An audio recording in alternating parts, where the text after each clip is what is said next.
This is the Ride1Up Core 5, and the coolest thing about this bike is it doesn't even look like an e-bike.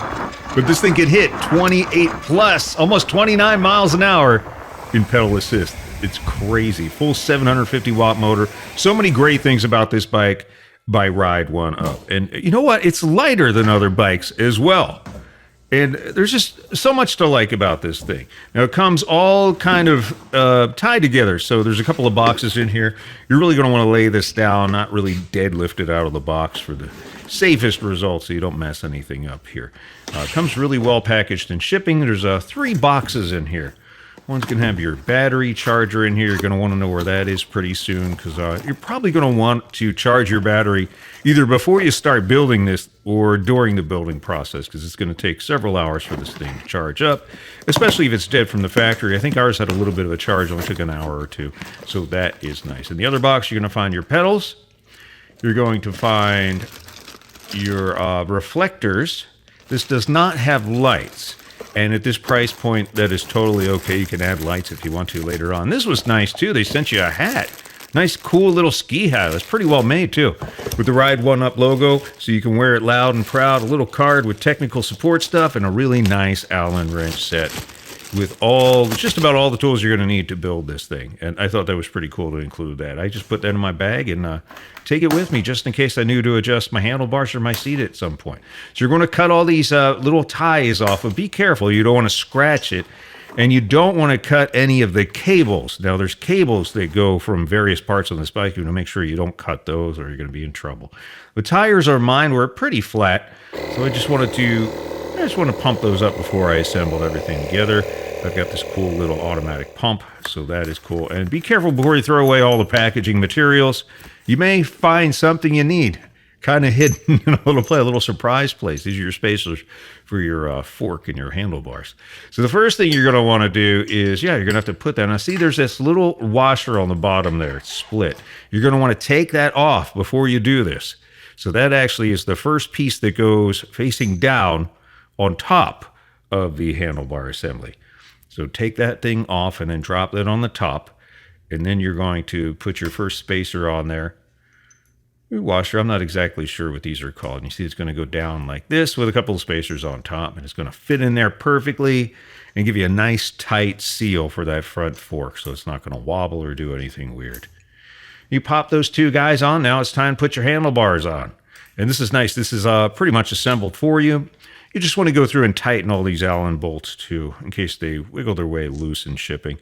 And then just this big bolt on the top here, it doesn't go anywhere else. This was actually floating in my box, so just keep an eye out. There's some parts that may wiggle loose in shipping.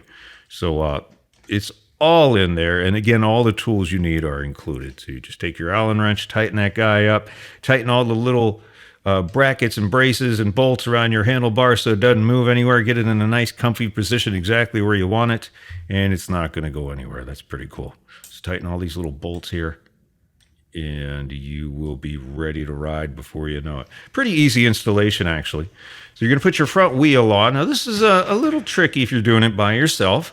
You're going to want to loosen these nuts, like as loose as you can get them. You may even want to take them off. Because what you're going to do is you need enough room for that front fork to use gravity assist to just drop down on that bolt there. It's the easiest way to do. You can put your bike upside down too, but that's kind of wonky. So you want to make sure that brake, it's going to fit right between the calipers there. There it is, that disc brake right between those calipers.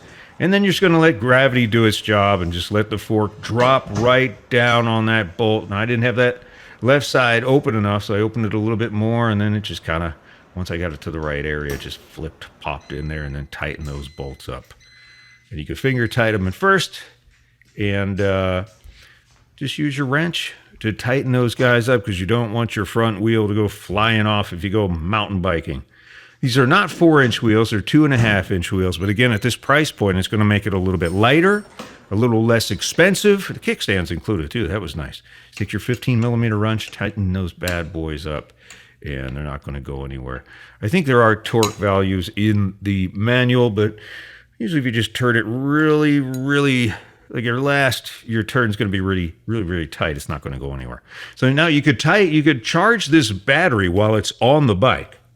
by just opening that little port there. It's a little weather safe port, or you can use one of the keys, take them off your handlebars. That's where you'll find those 2 keys, but don't lose them. You only get 2. And then take your battery off the bike, and you can charge it on a countertop or chain your bike up downstairs. Or if you go somewhere, you can take your battery with you so nobody could steal your battery. You can't get that battery off without the key. Here's the included power supply. When it turns red, it's charged. And again, it's going to take a couple of hours to get it up to a full charge. And you probably should charge it every time you take it for a good ride. All right, so what you're going to do is you're going to install your crank. Now, what you don't want to do is install this in any other different position. Yeah, this has to be 180 degrees. And you only get one chance, otherwise you're going to need a crank pull tool to pull these things off, because it kind of locks in there. It's really hard to take that off if you ever take one of these off. And then there's a bolt that comes with that, and you just tighten that up with the included Allen wrench, one of the big monsters here. Tighten that guy up real good. You don't want that to go anywhere, but it's pretty much locked in. Just make sure it's secure. Give it a couple real hard turns and you should be good to go. You're probably never going to take this off, but there are the incidences where you might have to. So now you just kind of pull down your chain and just put it on there, and it's already adjusted and ready to go. All you need to do is attach it, and your crankshaft and your gears and your chain is all ready to go.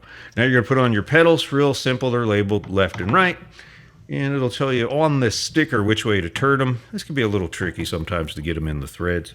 And once you get it in there with your fingers, you can kind of take your wrench and tighten those guys up. Make sure they're really tight as well, because you don't want your pedals to go off, especially if you stand up. I know a lot of us stand up when we ride our bikes, when we go over some bumpy areas, kind of take some of the shock off our body and let our legs do some of the absorption for us. So make sure those are in there real tight. I think there are torque values in there as well. But again, if you just tighten them real tight, just kind of a pull or two beyond where it's comfortable to turn it, that's usually going to be enough. And the seat's already installed. This is really nice. You can replace the seat if you want to. Some people do that. Some people don't. It's really not necessary. Okay, so we popped the battery. Our battery was fully charged, and this nice button there turns blue. And you turn it on with the power button right here. That's all there is to it. And you can cycle through all the different functions, your trip meter, how much time you've been riding, how much watts and power you're using at the moment. Shows you your battery level. And of course, you have your backlight if you're riding at night. Again, this does not come with front and rear lights, no brake light, no rear rack.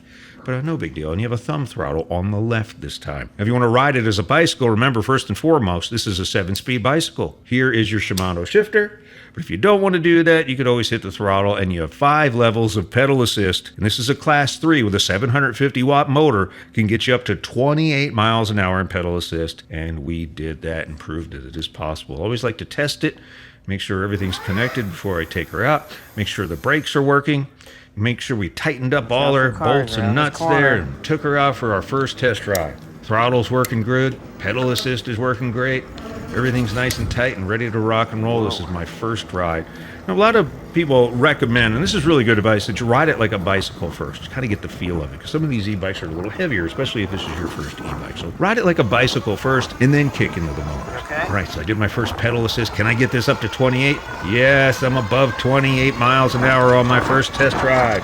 That's a good sign. Brakes are working good, thank God. Make sure you check those before you hit those big speeds. Now, 28 is a pretty good clip on a bicycle. If you've never done 28 on a bicycle, I'm telling you, it's a little scary to look around. That's a car speed.